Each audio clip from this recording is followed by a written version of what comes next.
அருமையானவர்களே, இன்று நாம் ஆதியாமம் 4 அதிகாரம் 15 முதல் சிந்திக்க போகிறோம். வாசிக்கிறேன். ஆதியாமம் 4:15.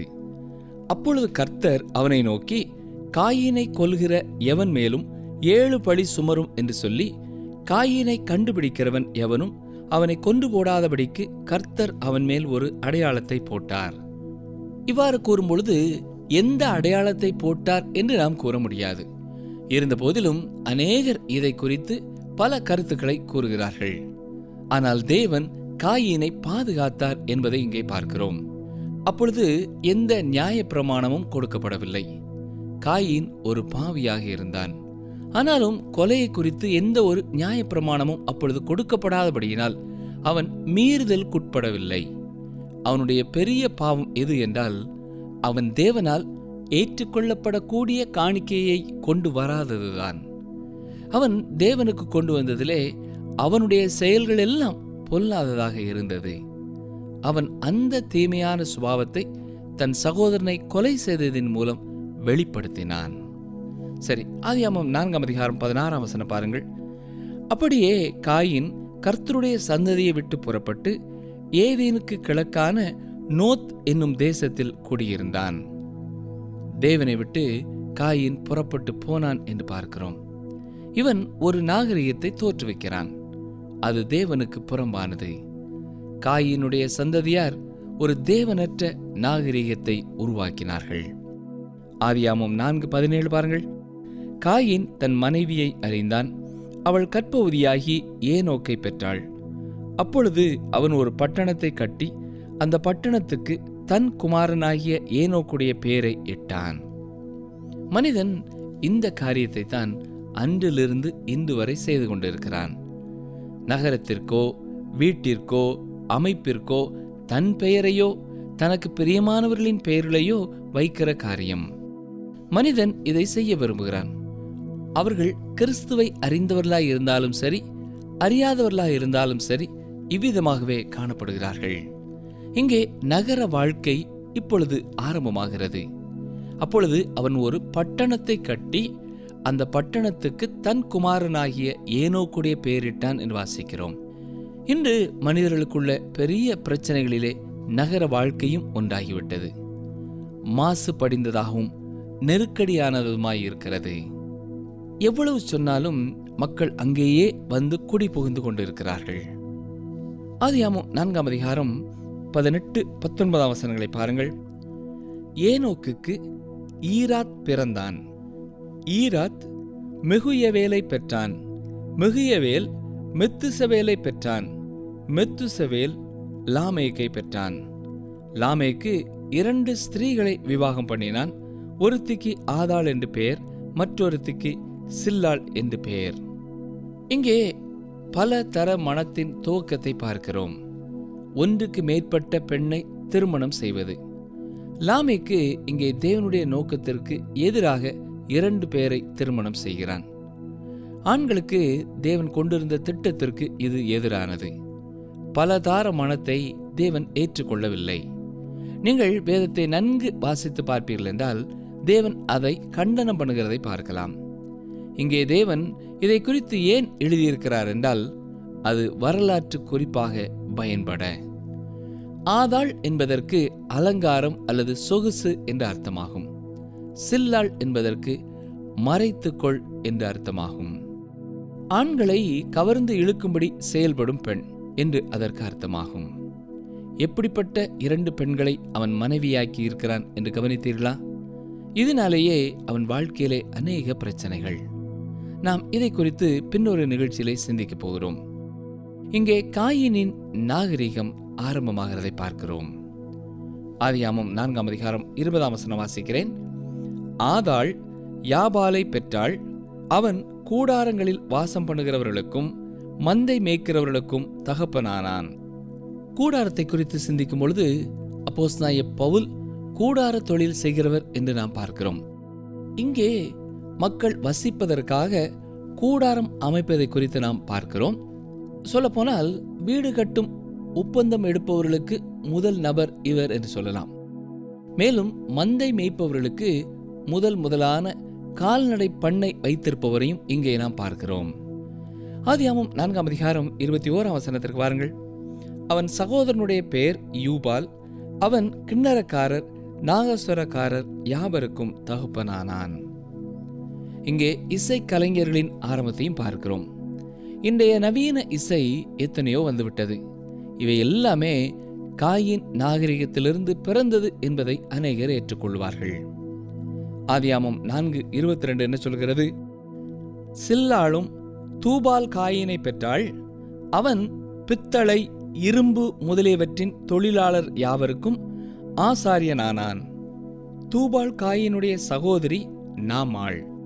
அருமையானவர்களே, இங்கே இரும்பு பித்தளை ஆகிய உலோகங்களை கொண்டு வேலை செய்யும் கைத்திறன் வல்லுநர்களின் பிறப்பை குறித்து பார்க்கிறோம்.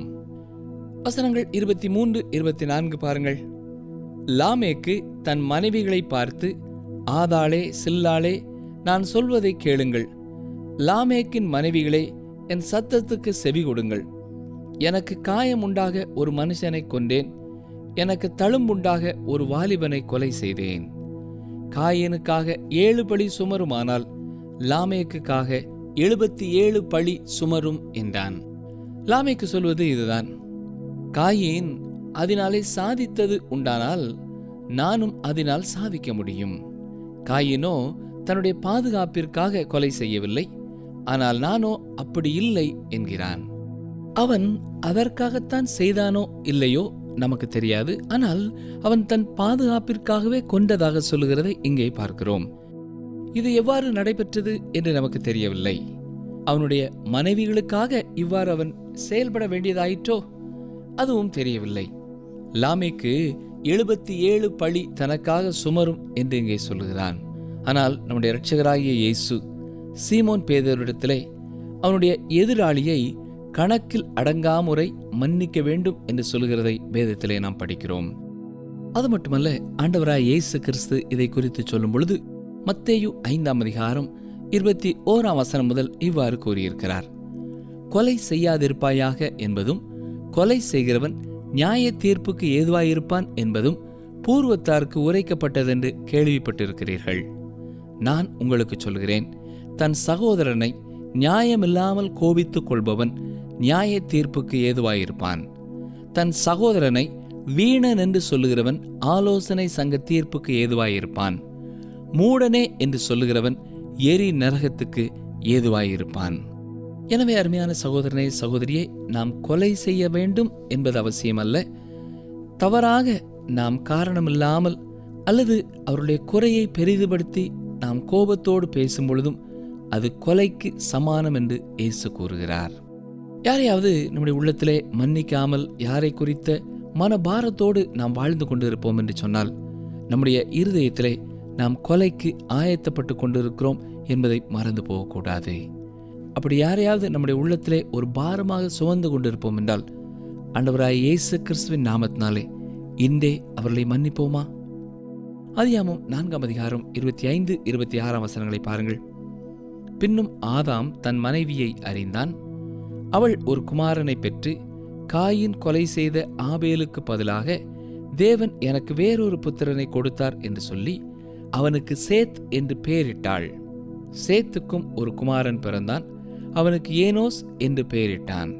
அப்பொழுது மனுஷர் கர்த்தருடைய நாமத்தை தொழுது கொள்ள ஆரம்பித்தார்கள். இங்கே தேவனுடைய நாமத்தை தொழுது கொள்ள மக்கள் ஆரம்பிக்கிறதை குறித்து தெளிவான ஒரு குறிப்பு நமக்கு கொடுக்கப்பட்டிருக்கிறது. சரி, ஆதியாகமம் 5ஆம் அதிகாரத்திலிருந்தும் சில வசனங்களை பார்ப்போம்.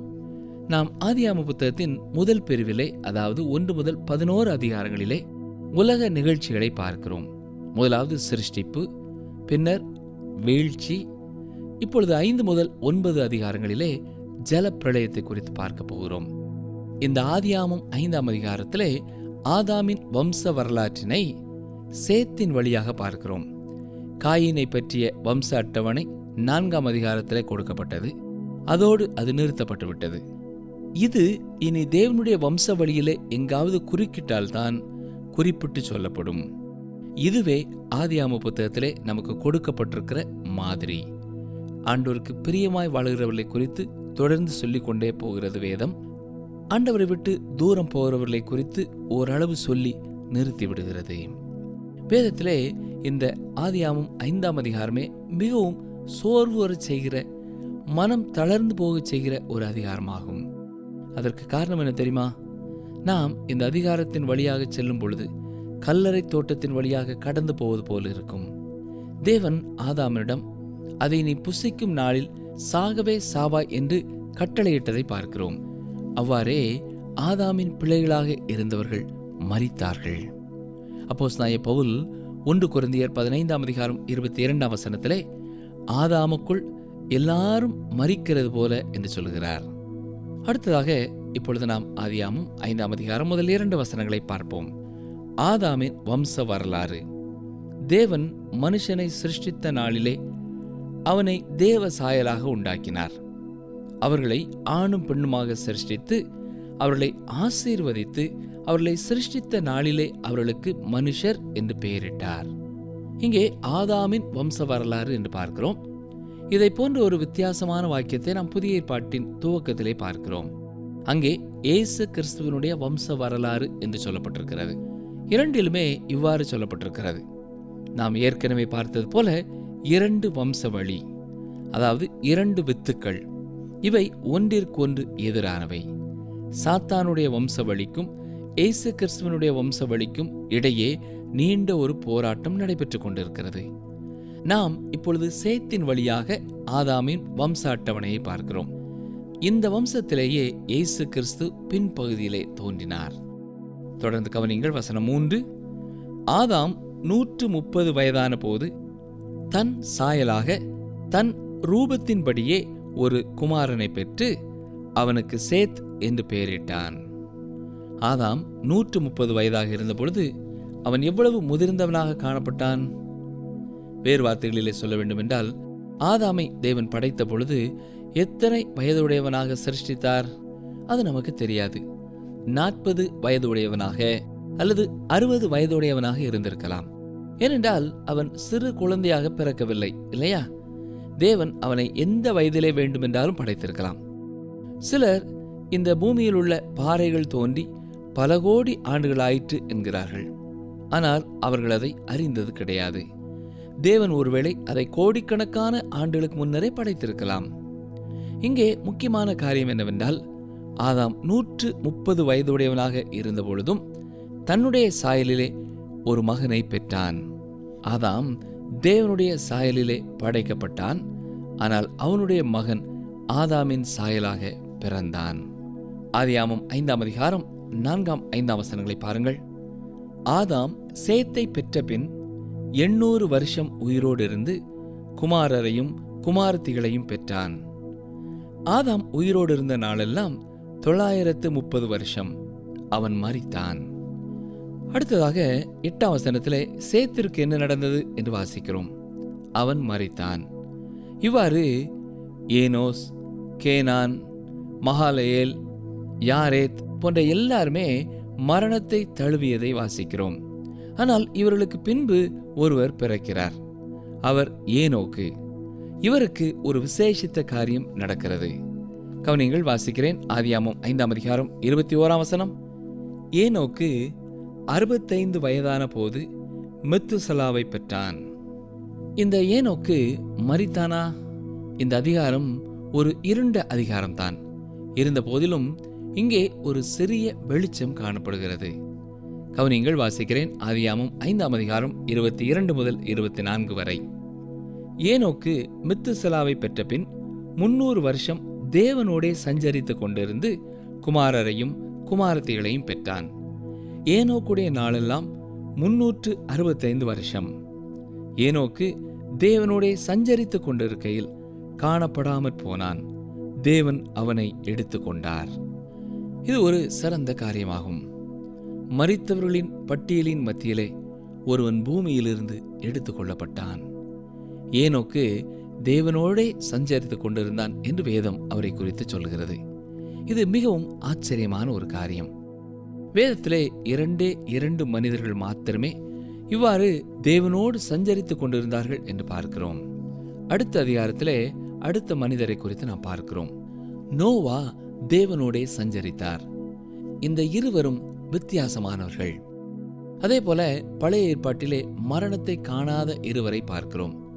ஒன்று இந்த ஏனோக்கு, மற்றொன்று எலியா தீர்க்கதரிசி. ஏனோக்கை குறித்து நாம் அதிகம் அறிய இயலவில்லை. இருந்த போதிலும் அவர் மரணத்தை காணவில்லை என்று பார்க்கிறோம். அவர் தேவனால் எடுத்துக் கொள்ளப்பட்டார். அவர் பூமியிலிருந்து எடுத்துக் கொள்ளப்பட்டார்.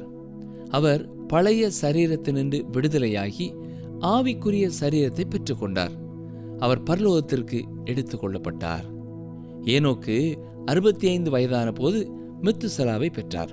அதற்கு பிறகு அவர் தேவனோடே சஞ்சரித்தார். அப்படியானால் அதுவரை அவர் எப்படிப்பட்டவராக இருந்தார்? ஒருவேளை இந்த உலகத்தார் போல வாழ்ந்திருக்க கூடும்.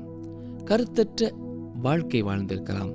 உலகத்தோடு இணைந்து செல்லும் வாழ்வு பெற்றிருக்கலாம். ஆனால் மெத்துசலா பிறந்த பொழுது ஏனோக்கின் நடை மாற்றமடைந்தது. அந்த பிள்ளை அவனை தேவனிடமாக திருப்பிற்று என்று கூட சொல்லலாம். அருமையான சகோதரனே, சகோதரியே, ஒருவேளை தேவன் உங்கள் வாழ்க்கையிலேயும் குழந்தையை அந்த நோக்கத்திற்காக தந்திருக்கிறார். குழந்தை உங்களை தேவனிடமாக திருப்புகிறது இல்லையா? இதற்கு பிறகு அவர் தேவனோடே 300 வருஷம் சஞ்சரித்து கொண்டு பிள்ளைகளை தொடர்ந்து பெற்றார். குமாரரும் குமாரத்திகளும் பிறந்தார்கள். ஏனோக்கனுடைய நாளெல்லாம் 365 வருஷம். அவ்வளவு நாட்கள் தான் அவர் பூமியிலே வாழ்ந்தார். அதற்கு பின்பு அவர் மரிக்கவில்லை. ஏனென்றால் ஏனோக்கு மரித்தான் என்று சொல்லப்படவில்லை. மாறாக ஏனோக்கு தேவனோடே சஞ்சரித்துக் கொண்டிருக்கையில் காணப்படாமற் போனான். தேவன் அவனை எடுத்துக்கொண்டார் என்று தெளிவாக சொல்லப்பட்டிருக்கிறது. ஒரு ஞாயிறு பாடசாலையிலே பயிலும் சிறுமி தன் தாயாரிடத்திலே வந்து, அம்மா, இன்று என்னுடைய டீச்சர் ஏனோக்கு எவ்வாறு தேவனோடே சஞ்சரித்தார், நடந்து சென்றார் என்று எங்களுக்கு சொன்னார்கள் என்றாள். அதற்கு தாயார், என்ன சொன்னார்கள் என்று கேட்டார். சிறுமி அதற்கு, தினமும் கர்த்தர் ஏனோக்கிடம் வந்து, ஏனோக்கே, நீ என்னோடே வெளியிலே வருகிறாயா என்று கேட்டாராம். அவனும் அவரோடு நடந்து சென்று கொண்டிருந்தானாம். தினமும் தேவன் வர இவர் வாசலிலே காத்திருப்பார். இவ்வாறு தேவனோடு நடந்து சென்று பேசி மகிழ்ந்தாராம். ஒருமுறை தேவன் அவரை வெகு தொலைவிற்கு நடத்தி அழைத்து சென்றார். அப்பொழுது ஏனோக்கு, தேவனே, நாம் வெகு தொலைவு வந்துவிட்டோம், எனக்கு நேரமாகிவிட்டது, நான் வீட்டிற்கு போகிறேன் என்றார். அப்பொழுது தேவன் அவரிடத்திலே, ஏனோக்கு, உன்னுடைய வீட்டை விட என்னுடைய வீடு அருகிலே இருக்கிறது, அங்கே நீ என்னுடைய வீட்டிற்கு வா என்று கூறினார். உடனே ஏனோக்கு தேவனுடைய வீட்டிற்கு சென்று விட்டார். இதைவிட சிறப்பாக நாம் விளக்க முடியாது என்று சொன்னார்கள் என்று கூறினாளாம். அருமையான சகோதரனே, சகோதரியே, உண்மையாக நடந்தது என்ன என்று நாம் அறியாவிட்டாலும் உலகத்திலே வாழும் பொழுதே தேவனுக்கும் அவருக்கும் இடையிலே நெருக்கமான ஒரு உறவு இருந்தது என்றும் அவர் மரணத்தை காணாமல் தேவனோடே எடுத்துக் கொள்ளப்பட்டார் என்றும் நாம் பார்ப்பது சிறந்த ஒரு காரியம். ஏனோக்கு ஜல பிரளயத்திற்கு முன்பே எடுத்துக் கொள்ளப்பட்டார் என்று பார்க்கிறோம். இதே போலத்தான் மகா உபத்திரவ காலத்திற்கு முன்பும் சபையானது எடுத்துக்கொள்ளப்படும் என்று ஒரு ஓவியமாக இது நமக்கு காட்டுகிறது. என்னை கேட்டுக்கொண்டிருக்கிற எனக்கு அருமையான சகோதரனே, சகோதரியே, தேவனோடு உள்ள உங்கள் அனுதின நடை எவ்வாறு இருக்கிறது? ஆண்டவருடைய பாதத்தில் ஒவ்வொரு நாளும் ஜெபிப்பதற்காக, அவருடைய வார்த்தையை கேட்பதற்காக காத்திருக்க நேரம் எடுத்துக் கொள்கிறீர்களா?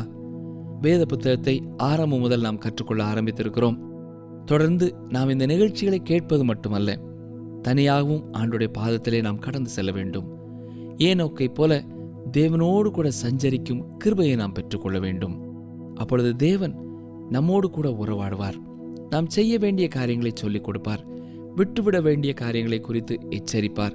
நாம் கவனமாய் இருக்க வேண்டிய காரியங்களை குறித்து முன்னதாகவே நமக்கு அவர் விளக்கி காட்டுவார். அப்படிப்பட்ட ஒரு உறவிலே நாம் தொடர்ந்து வாழ்வோம் என்றால் நித்தியமாய் அவரோடு வாழும் சிலாக்கியத்தையும் அவர் நமக்கு கொடுக்க ஆயத்தமுள்ளவராயிருக்கிறார். ஜெபிப்போமா?